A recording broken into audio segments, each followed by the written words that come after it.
آج یہ سوال ہے کہ فرشتوں کی تعداد کتنی ہے، فرشتے کہاں پر رہتے ہیں، فرشتے کھاتے کیا ہیں، فرشتے پیتے کیا ہیں، کیا فرشتوں کی موت ہوتی ہے، فرشتے بیمار ہوتے ہیں؟ یہ سوالات ذرا سے میں اٹھا رہا ہوں۔ یہ فرشتے ہماری ہی طرح زندگی گزارتے ہیں یا ان کی زندگی مختلف ہوتی ہے؟ ہمارے ہاں نسل بڑھتی ہے، کیا فرشتوں کی بھی اولادیں ہوتی ہیں؟ کیا فرشتوں کے ہاں بھی شجروں کا سسٹم ہے؟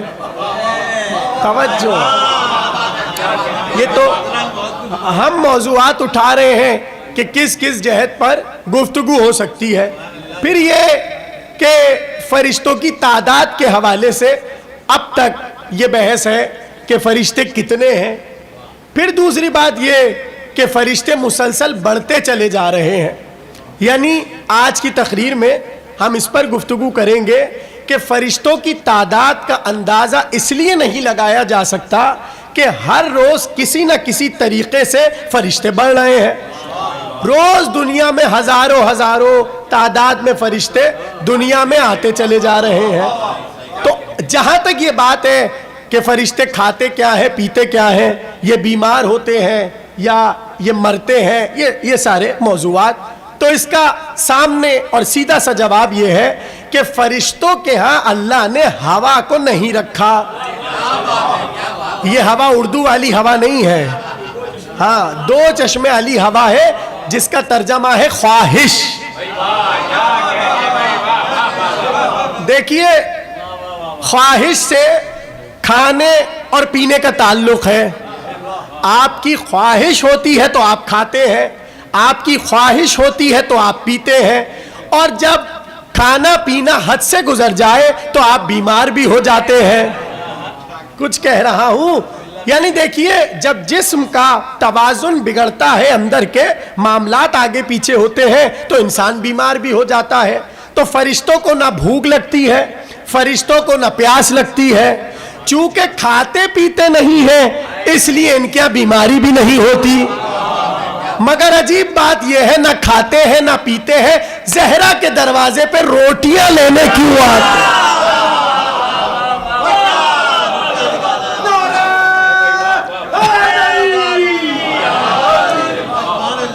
تو اس پر تو گفتگو ہوگی کہ سیدہ کے دروازے پہ کیوں آ رہے ہیں جب کھانا پینا نہیں ہے، اس پہ گفتگو بہرحال ہوگی۔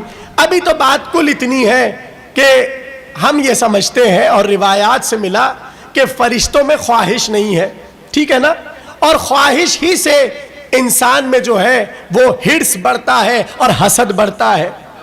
دیکھیے، میرا جملہ یاد رکھیے گا، تقریر کے آغاز ہی میں کہہ رہا ہوں اور ذرا سا میں اس پر گفتگو کروں گا۔ فرشتوں کے ہاں رشک ضرور ہے، حسد نہیں ہے۔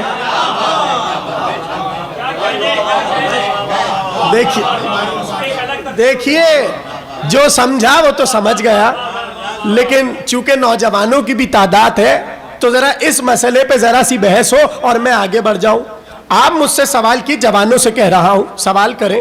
قبلہ، ابھی تو آپ نے کہا فرشتوں کے خواہش نہیں ہے، ہاں اچھا، جب خواہش نہیں ہے تو اللہ سے کیوں کہا کہ آدم کو کیوں بنا رہا ہے؟ کچھ کہہ رہا ہوں۔ دیکھیے، فرشتوں کے خواہش تو ہے نہیں، جب اللہ کو کہہ رہے کہ تو آدم کو کیوں بنا رہا ہے، اور بتا رہے کہ ہم تو تسبیح بھی کرتے ہیں اور تقدیس بھی کرتے ہیں، تو یہاں سے تو یہی پتہ چل رہا ہے کہ خواہش نہ رکھنے والے فرشتے خلافت کی خواہش کر رہے ہیں۔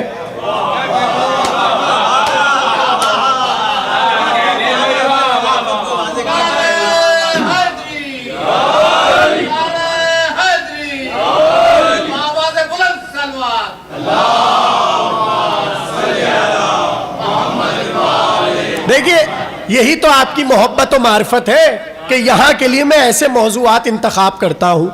سوال یہ ہے کہ فرشتوں کے تو خواہش نہیں ہے، نہ کھاتے نہ پیتے، تو پھر یہ خواہش خلافت کہاں سے آ گئی؟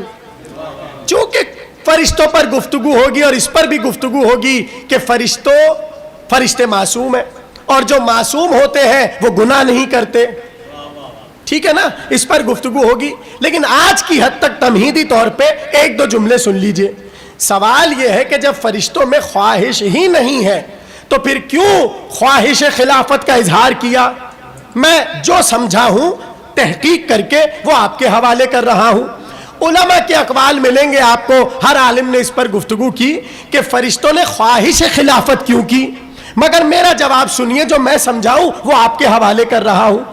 فرشتوں نے اللہ کے سامنے جب یہ کہا کہ یہ تو زمین پہ خوریزی برپا کرے گا، یہ تو زمین پہ فساد برپا کرے گا، حالانکہ ہم تیری تسبیح کرتے ہیں اور تیری تقدیس کرتے ہیں، یہاں سے پتہ چلا کہ خواہش خلافت کی، مگر یہ خواہش خلافت حسد میں نہیں ہے، رشک میں ہے.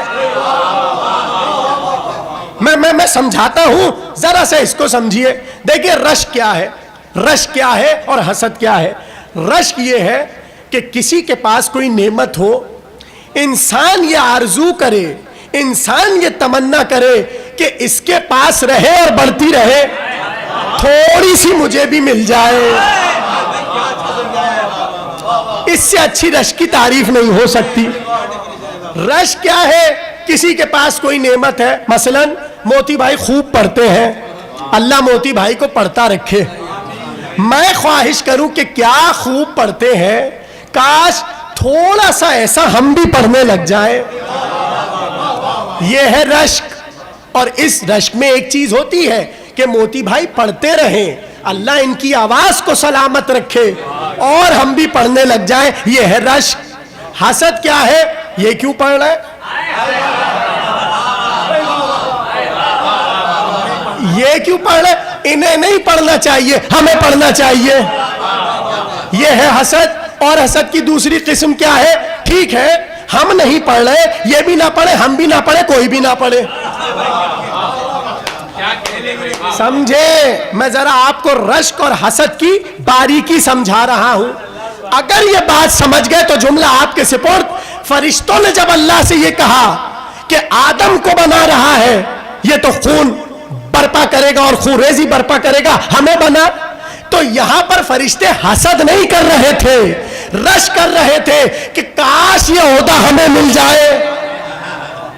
توجہ توجہ، کاش یہ عہدہ ہمیں مل جائے. مگر شیطان کیا کر رہا تھا؟ شیطان حسد کر رہا تھا. کہاں سے مثال لے کر جہاں سے پتہ چلے کہ رشک کیا ہوتا ہے اور کیسے کیا جاتا ہے. وہ تو شان عباس میں امام کی حدیث آئی اور امام نے کہا کہ محشر میں ہمارے چچا عباس کا وہ مرتبہ ہوگا، ہمارے چچا عباس کا، امام سجاد کہہ رہے ہیں، وہ مرتبہ، وہ منزلت ہوگی کہ تمام شہداء رشک کریں گے.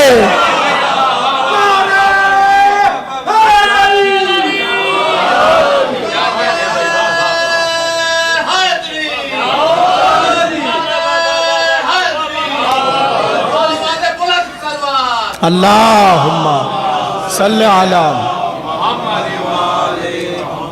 اب میرا جملہ یاد رکھیے گا، امام نے کیا کہا؟ اِنَّا لِلْعَبَّاسِ عِنْدَ اللَّهِ منزلتن. سنو، ہمارے چچا کی اللہ کے ہاں ایک منزلت ہے، ہمارے چچا کی اللہ کے ہاں ایک منزلت ہے. اور وہ منزلت کیا ہے؟ یغبطہ بہا جمیع الشہداء. ہر شہید محشر میں عباس پر غبطہ کھائے گا، رشک کرے گا. جملے کا وزن برداشت کر لیجئے گا، جمیع الشہداء کہہ کر بتایا جتنے شہید ہیں.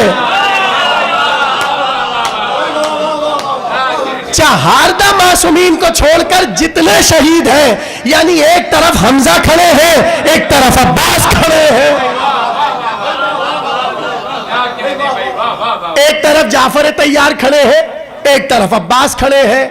یعنی جعفر و حمزہ عباس کو دیکھ کر کہیں گے کاش تھوڑا سا رتبہ ہمیں مل جاتا. یعنی میں دیکھیے انبیاء کی فہرست اٹھائیے، کیا انبیاء میں شہداء نہیں ہے؟ حضرت زکریا شہید، حضرت یحییٰ شہید، اور ایک طویل فہرست انبیاء کی جو شہید ہوئے. اور بنی اسرائیل کے لیے تو موجود ہے نا 70,000 انبیاء شہید. نہیں سمجھ رہے آپ؟ انبیاء بھی غبطہ کھائیں گے. میں رشک سمجھانا چاہ رہا ہوں. وہ رشک کریں گے کاش ہم عباس جیسے تھوڑا سا ہوتے جہاں کل شہداء اور انبیاء محشر میں کہیں گے کاش عباس جیسے ہوتے. آج کے زمانے میں مولوی عباس جیسے کیسے ہو؟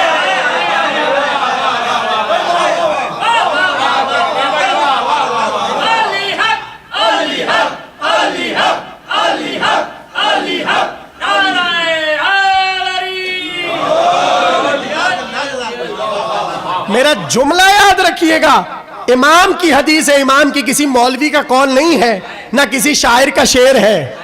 امام فرما رہے عباس کی منزلت دیکھ کر شہداء, ان شہداء میں انبیاء بھی ہیں جو انبیاء شہید ہیں, کیا کریں گے؟ رشک کب ہوتا ہے؟ جب اس کے پاس نہ ہو اور آرزو کی جائے. یعنی جو عباس کے پاس ہے وہ انبیاء کے پاس نہیں ہے. جو انبیاء شہید ہوئے ان کے پاس نہیں ہے جو رتبہ حضرت عباس کا ہے. تو رشک سمجھ آیا آپ کو؟ اب اس بات کو سمجھیے.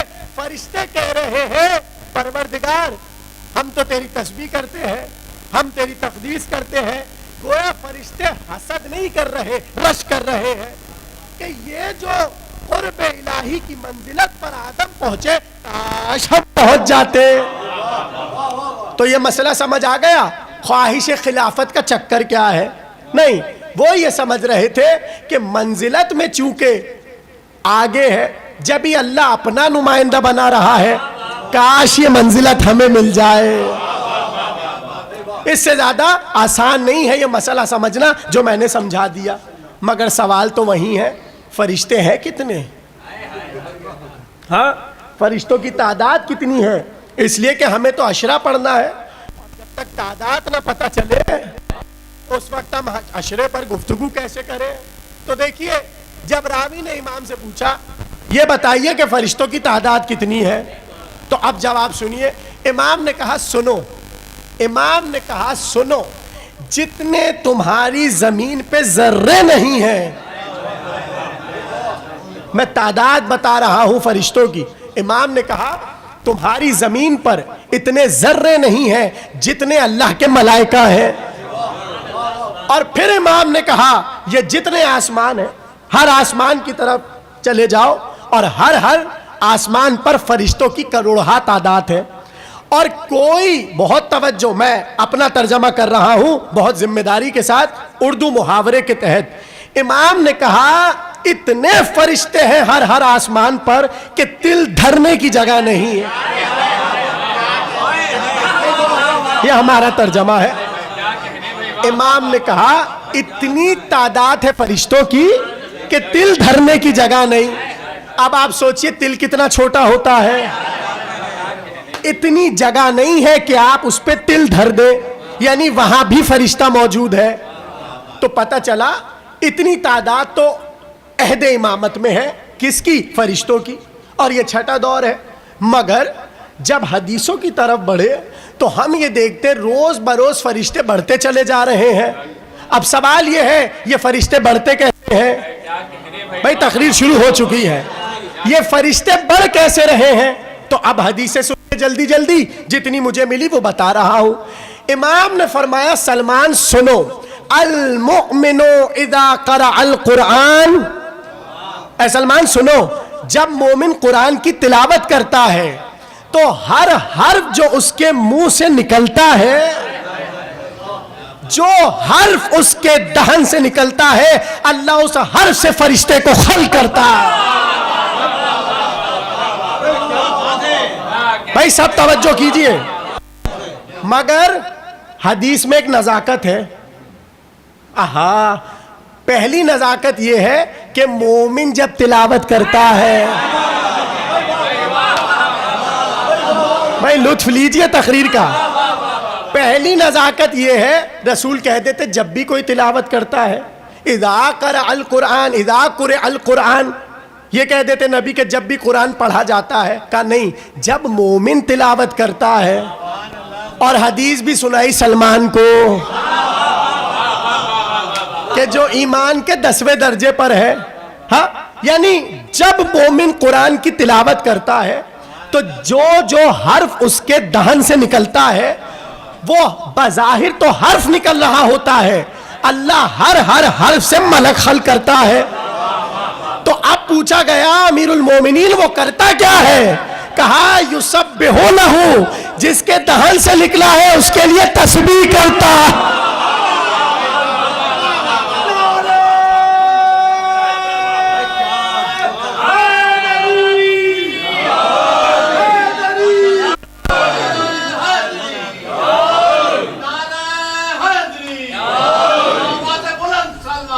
اللہم بھائی توجہ کر رہے ہیں؟ یعنی دیکھیے کل کی تقریر اگر ذہنوں میں ہے وہ تو خلقت اولا تھی، پہلی خلقت جو نور علی سے ہوئی، ٹھیک نا؟ مگر یہ رکا نہیں اور شرط لگائی جب مومن تلاوت کرتا ہے. اس لیے کہ جانے اگلا جملہ کیسے سنیں گے، حدیث میں آیا بہت سے قرآن پڑھنے والے ایسے ہیں وہ پڑھ قرآن نہیں ہوتے ہیں، اللہ ان پہ لعنت کر رہا.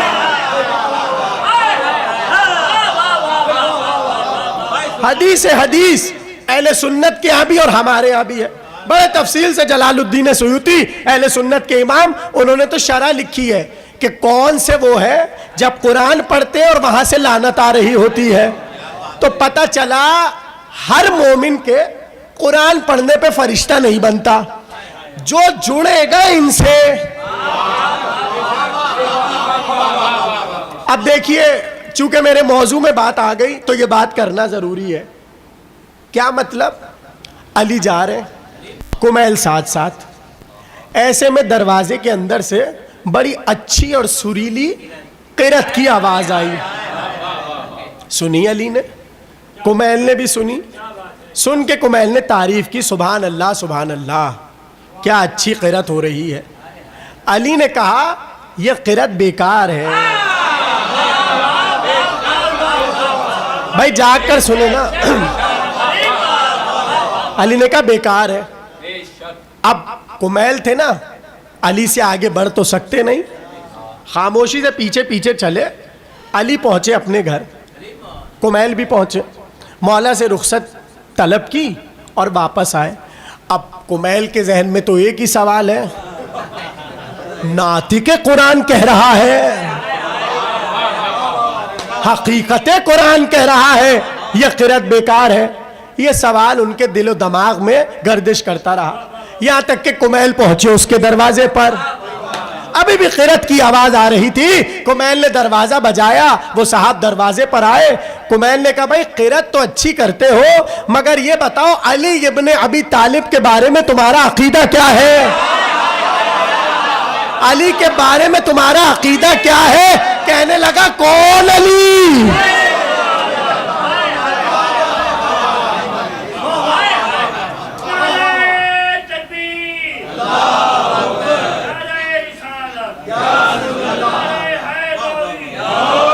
کہا کون علی؟ جیسے یہ جملہ سنا تو پلٹ کر کمیل نے کہا بے شک قرآن کی قرأت بیکار ہے.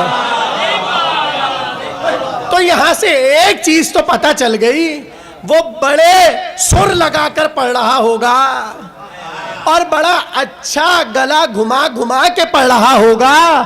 علی نے کہہ دیا بیکار تو اب یہاں فرشتہ خلق نہیں ہو رہا ہوگا. یہ ہے موضوع. یعنی علی نے کہا کہ جب مومن قرآن کی تلاوت کرتا ہے تو ہر حرف پر اللہ فرشتے کو خلق کرتا ہے. تو اب جتنے قرآن پڑھے جا رہے ہیں ہر قرآن پر، یعنی دیکھیے ایک حرف. اب آپ سوچئے کہ جب ہم پڑھتے بسم اللہ الرحمن الرحیم، اب اس میں آپ حرف گننا شروع کر دیجئے، بے سین. تھوڑا سا توجہ کریں. اسی طریقے سے آپ جتنی مرتبہ قرآن پڑھتے رہیں اور حرف آتے رہیں، آپ جب پڑھیں گے تو فرشتہ خلق ہو جائے گا. آپ جب پڑھیں گے فرشتہ خلق ہو گیا. اور اب وہ کرے گا کیا؟ آپ کے لیے، اس لیے آپ کی وجہ سے خلق ہوا۔ تو پتہ یہ چلا کہ فرشتوں کی تعداد اس حدیث کے مطابق طے نہیں ہو سکتی، اس لیے کہ فرشتہ تو بڑھے چلا جا رہا ہے، ہر روز جتنا قرآن پڑھ رہے ہیں فرشتے خلق ہو رہے ہیں۔ یہ تھی پہلی روایت۔ اب میں نے اور دقت کی اور ذرا سے اوراق کو الٹ پلٹ کر کھنگالا، اور کہاں کہاں فرشتے بن رہے ہیں۔ آئیں گے وہاں تک بھی۔ اب حدیث ہمیں یہ پتہ چلی کہ جب بھی اللہ بارش برساتا ہے، جب بھی بارش ہوتی ہے تو ہر قطرے کے ساتھ اللہ ایک فرشتہ بنا دیتا ہے۔ اب اس فرشتے کا کام کیا ہے؟ آج ہوئی نا کراچی میں بارش، اب پتہ نہیں کتنے کراچی میں آج فرشتے گھوم رہے ہوں گے۔ ہاں کیوں؟ حدیث میں آیا کہ جیسے ہی ایک قطرہ آسمان سے نکلتا ہے اور زمین پر آتا ہے تو یہ گریوٹی کا چکر نہیں ہے کہ اوپر سے نیچے تک کھینچا چلا جا رہا ہے اور یہ اور وہ، بلکہ روایت میں آیا کہ ہر قطرے کو ایک ایک فرشتہ لے کر چلتا ہے۔ کچھ کہہ رہا ہوں؟ یعنی سوچئے یہاں سے ٹپکا پانی ایک فرشتہ ایک قطرہ لے کر جا رہا ہے، کتنے قطرے گر رہے ہیں۔ فرشتوں کی خلقت سوچئے، یعنی جتنے قطرے اتنے فرشتے۔ اچھا اب اس کے بعد ہے ہی نہیں، وہ پھر کرتے کیا ہیں؟ قطرہ ٹپک گیا، ختم بھائی، تمہیں تو ایک قطرہ اوپر سے نیچے لانا تھا، اب وہ کیا کرے؟ تو بہت سے فرشتوں کے کام ہیں، بہت سے فرشتوں کے کام نہیں ہیں۔ سمجھے یہ ہو گئی فرشتوں کی خلقت۔ یعنی جب آسمان سے ایک قطرہ ٹپکا، فرشتہ خلق ہوا اور وہ فرشتہ قطرے کو لے کر چلا۔ یعنی کتنا مشکل ہو رہا ہے یہ پتہ لگانا کہ فرشتوں کی تعداد کتنی ہے۔ روایت مل گئی ہمیں کہ جب رسول اللہ معراج پر گئے تو جبریل کے ساتھ جا رہے تھے، ایک نہر نظر آئی جسے کہتے ہیں نہر النور، نور والی نہر، اور یہ جنت کی نہر ہے۔ تو رسول اللہ نے جبریل سے پوچھا بھائی یہ جنت میں کیسی نہر ہے؟ اب سنیے گا، جبریل نے پلٹ کر کہا یا رسول اللہ یہ نہر مخصوص ہے ہم سے، یہ جبریل سے مخصوص ہے نہر۔ کہا کیا مطلب؟ کہا یا رسول اللہ روز ہم اس نہر میں نہاتے ہیں۔ توجہ، یا رسول اللہ روز ہم اس نہر میں نہاتے ہیں، اور جیسے میری طرف دیکھیے، جیسے ہی ہم نہا کے نکلتے ہیں تو اپنے پروں کو ایسے جھٹکتے ہیں، ایسے پروں کو جھٹکتے ہیں، جتنے قطرے نکلتے رہتے ہیں اللہ ضائع نہیں ہونے دیتا، ہر قطرے سے ایک فرشتہ خلق کر دیتا۔ بھائی موضوع کی ذرا دقت سمجھ رہے ہیں آپ؟ میں کہاں سے آپ لوگوں کے لیے حدیثیں نکال کر لایا ہوں اور بتا رہا ہوں کہ فرشتوں کی خلقت کیسی ہے۔ اب میں اپنے مجمع سے ایک سوال کروں، یہ خلق ہونا فرشتے کا جبریل کی پروں کی وجہ سے ہے یا نہر نور کی وجہ سے؟ بھائی کچھ کہہ رہا ہوں، تھوڑا سا دلچسپی کا مظاہرہ کیجئے۔ دیکھیے اگر تو نہر کی وجہ سے ہے تو جبریل کو جھٹکنے کی ضرورت ہی نہیں، ہر قطرے سے خود بخود فرشتے باہر آتے رہے، نکلتے رہے۔ کہا نہیں، یہ کمال ہے پر جبریل کا، یہ اس پر کا کمال ہے کہ جب خیبر میں علی کی تلوار چلی، میں تو اشارے کر رہا ہوں، پوری تفصیل نہیں پڑھنی، مجھے تو بس یہ سمجھانا ہے کہ جیسی جبریل نکلے اور پروں کو جھٹکا، جتنے پروں میں سے قطرے نکلے اللہ نے ان قطروں کو ضائع نہیں ہونے دیا۔ اب یہاں پر جو میرا ذاتی تجزیہ ہے وہ یہ ہے، یہ کمال نہر نور کا نہیں ہے بلکہ کمال جبریل کے پر کا ہے، اس لیے کہ پر ہے تو فرشتہ بن رہا ہے۔ اچھا اس نہر میں جبریل کے علاوہ کوئی غسل ہی نہیں کرتا، اس لیے کہ جبریل نے بتا دیا بس ہم کرتے ہیں، اور اگر فرض کیجئے کبھی کسی نے کیا بھی ہو تو کم سے کم فرشتہ نہیں بنے گا۔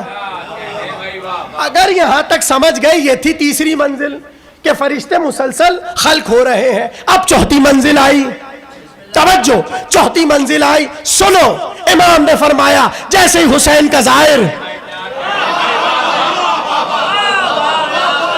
جاگ کے سنیے، جیسے ہی حسین کا ظاہر بغرض زیارت گھر سے نکلتا ہے اور پسینہ جسم سے نکلتا ہے، اللہ ضائع نہیں ہونے دیتا۔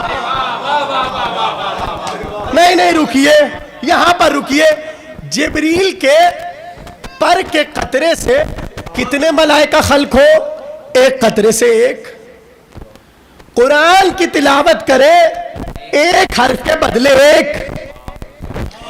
آسمان سے جو قطرہ لا رہے ہیں ایک قطرے کے بدلے ایک۔ جانے حسین کے ظاہر کے پسینے کے قطرے میں کیا رکھا ہے؟ سب میں حسین کے ظاہر کے قطرے سے 70,000 فرشت۔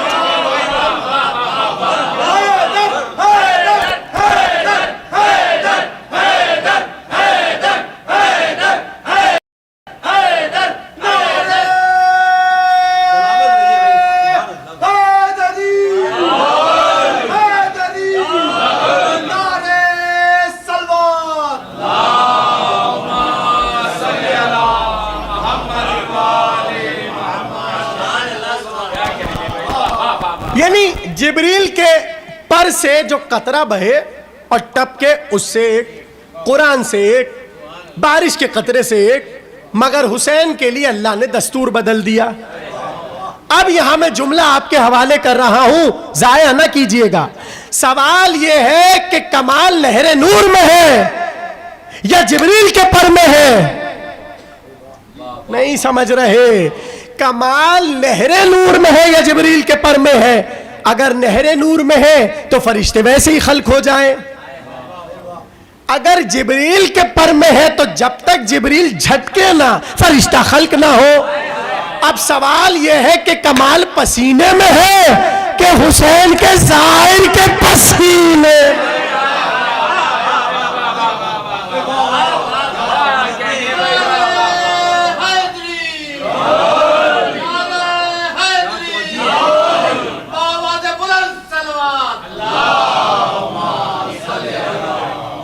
نہیں رکھا۔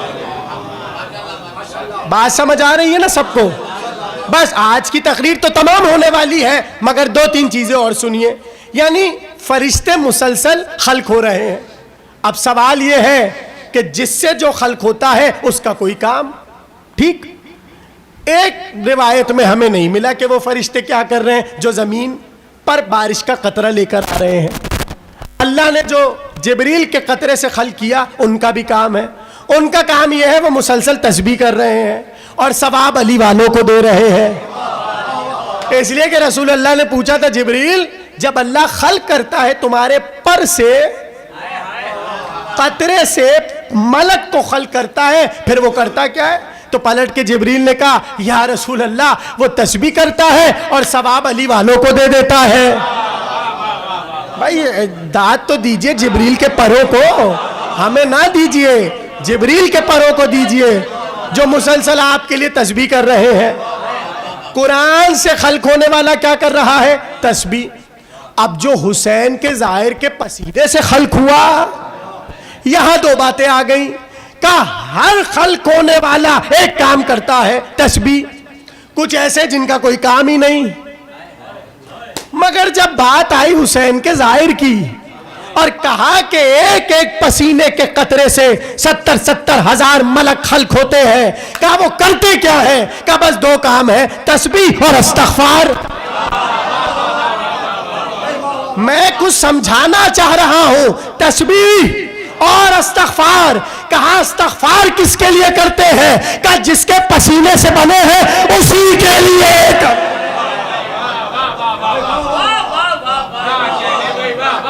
اگر یہ حدیث سمجھ آ گئی تو اب وہ حدیث سمجھنا کتنا آسان ہے۔ جیسے ہی حسین کا ظاہر قبر حسین سے لگتا ہے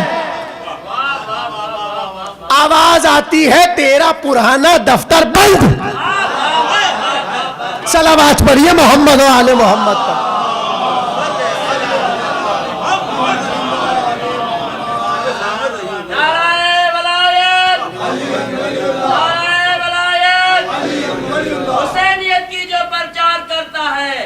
حسینیت کی جو پرچار کرتا ہے، حسین مولا اس کو باوقار کرتا ہے۔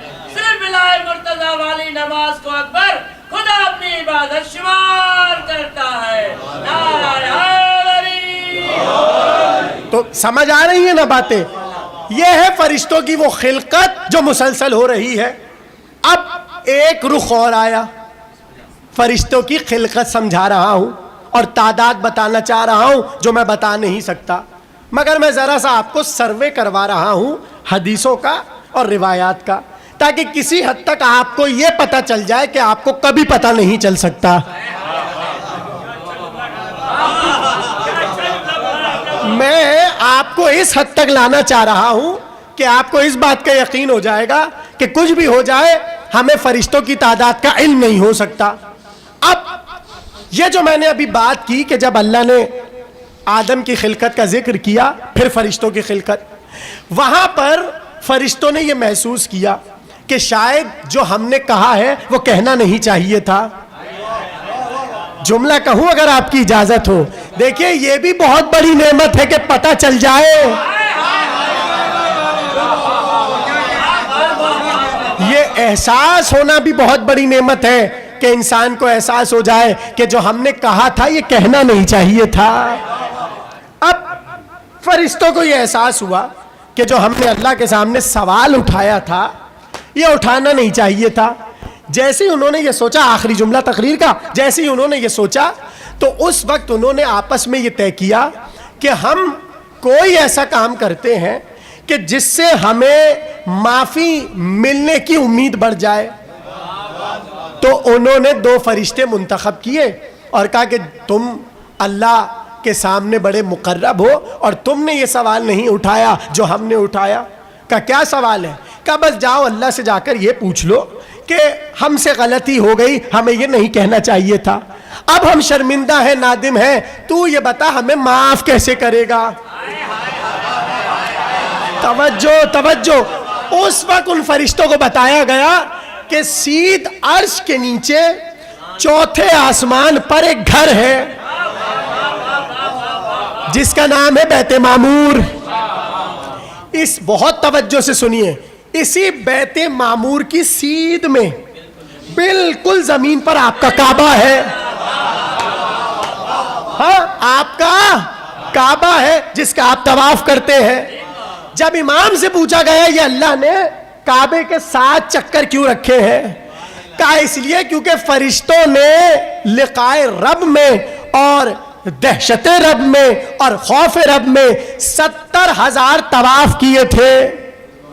اللہ نے چونکہ اس کو قبول کیا اور انہیں معاف کر دیا، اسی کی تاثیر میں تم پر 7 طواف رکھے ہیں.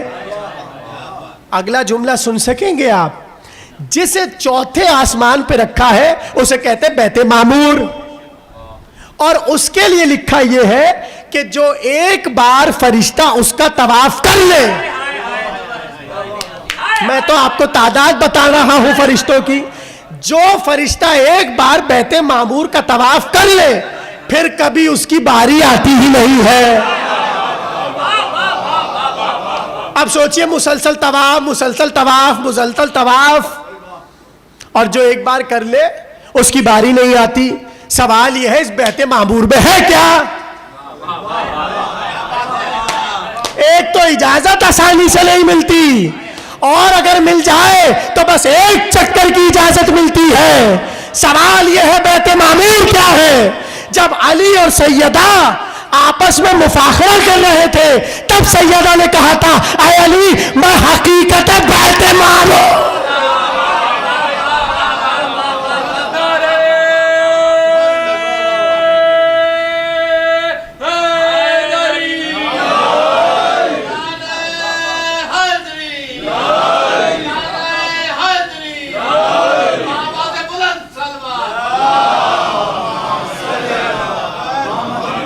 تمام ہو رہی ہے تقریر، جملہ آپ کے سپورٹ کر رہا ہوں. اللہ نے کہا 4تھے آسمان پر بیت معمور ہے جس کا مسلسل فرشتے طواف کر رہے ہیں. جو ایک بار کر لے اس کی دوبارہ باری نہیں آتی. اسی کی سید میں کعبہ ہے. اب جملہ کہوں اگر آپ کی اجازت ہو، لکھا یہ ہے کچھ علماء نے، یہ جو سیدہ بی بی نے کہا میں حقیقت بہت معمور ہوں، اس کی وجہ یہ ہے کہ کچھ پل کے لیے، یا میں کس طرح آپ کو سمجھاؤں، آپ سیکنڈ سمجھ لیجئے، بس ذرا سے سیکنڈ کے لیے سیدہ بی بی کا نور رکھا گیا تو اس کا عالم یہ ہے کہ کل ملائکہ مسلسل اس کا طواف کر رہے ہیں۔ عجیب بات یہ ہے جو چوتھے آسمان پہ رکھا اس میں سیدہ کا نور رکھا، جو زمین پہ رکھا علی کا نور۔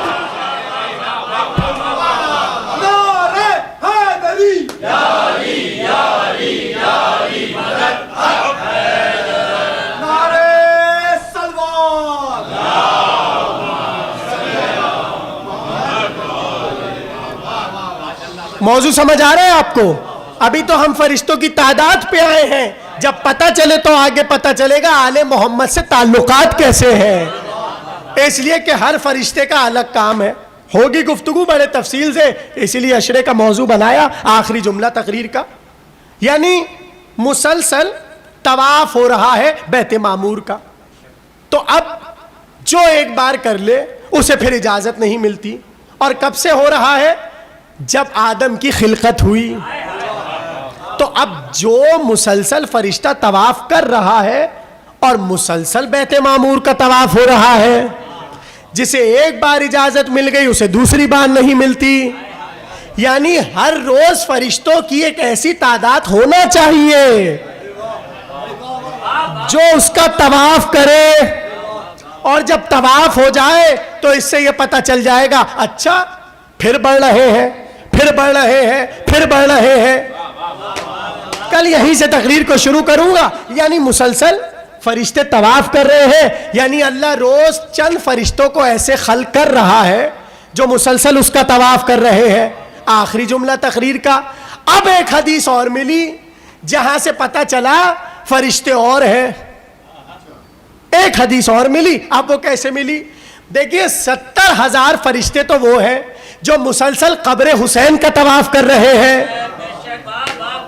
توجہ نہیں، جملہ پلٹ کر کہہ دوں، اللہ نے ہر فرشتے کو کسی نہ کسی سبب بنایا، کوئی تسبیح کر رہا ہے، کوئی تقدیس کر رہا ہے، کچھ ہے جو قبر حسین کا طواف کر رہے ہیں۔ نہیں سمجھ رہے آپ میرا جملہ؟ یعنی وہ بنے ہی اس لیے ہے کہ قبر حسین کا طواف ہو، مگر ایک حدیث میں یہ آیا کہ کچھ فرشتے ایسے ہیں جو اللہ نے اس لیے بنائے ہیں کہ روز جا کے حسین کی قبر پہ حاضری دے۔ طواف کرنے والے اور ہیں، یہ اور ہیں۔ اور اب اس میں بھی بیت معمور جیسا جملہ آیا، جو ایک بار زیارت کر لے قبر حسین کی،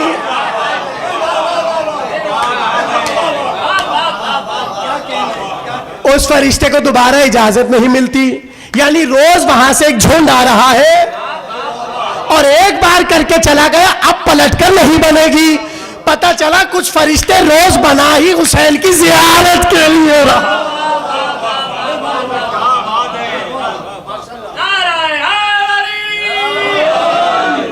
ختم ہو گئی تقریر۔